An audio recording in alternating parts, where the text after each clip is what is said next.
You first met Bill Clinton. September 1991. Not that you remember. You write he blew you away. Absolutely. He didn't say any specific thing to me in that meeting, but by the end of the 20 minutes, I felt indispensable to him, felt like no one else could do what I could do for him, and I had to do it. And what did you think he was in the very beginning? Smartest politician I've ever met.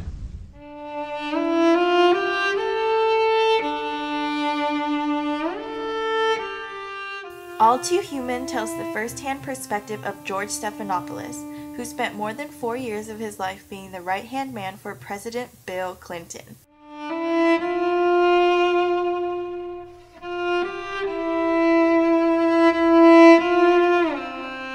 The political memoir was published in 1999 and follows the trials, tribulations, hardships, and hang-ups of his roller coaster ride in the world of White House politics.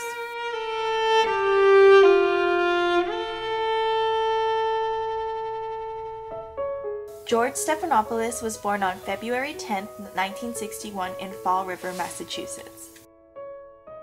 He attended Columbia University for his undergraduate studies, where he studied political science and international relations. He then attended Oxford University in England on a Rhodes Scholarship, where he earned his master's degree in theology.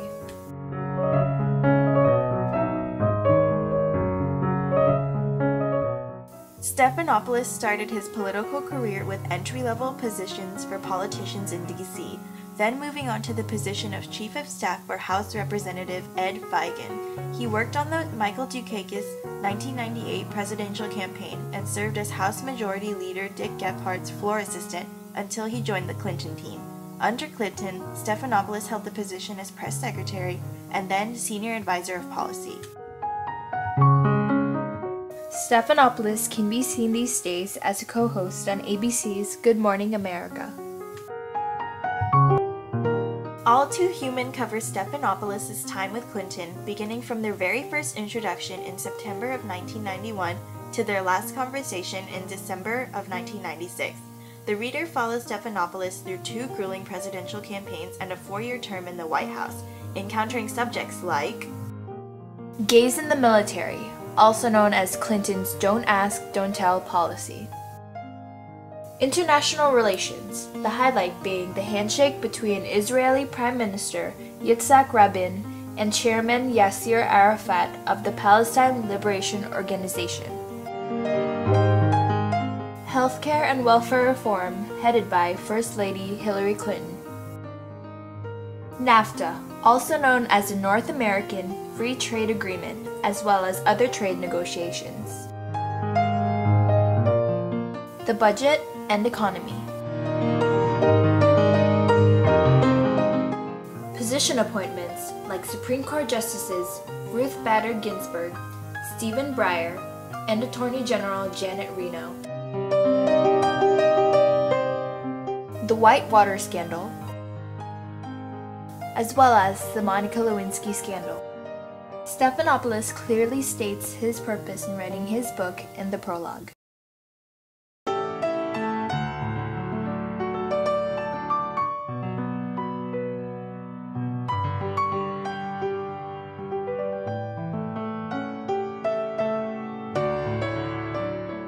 Stephanopoulos writes in a descriptive and storytelling style. He organized his book into long parts. Each part describes either a high point or a low point in the administration.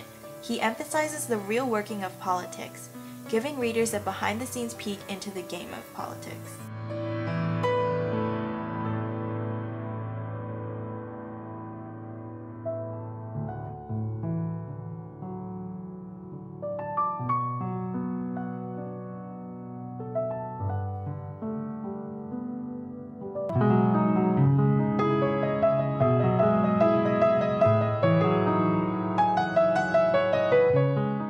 We enjoyed Stephanopoulos' extremely descriptive literary style.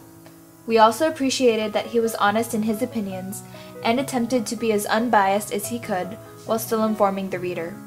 But we did not enjoy the length of the chapters.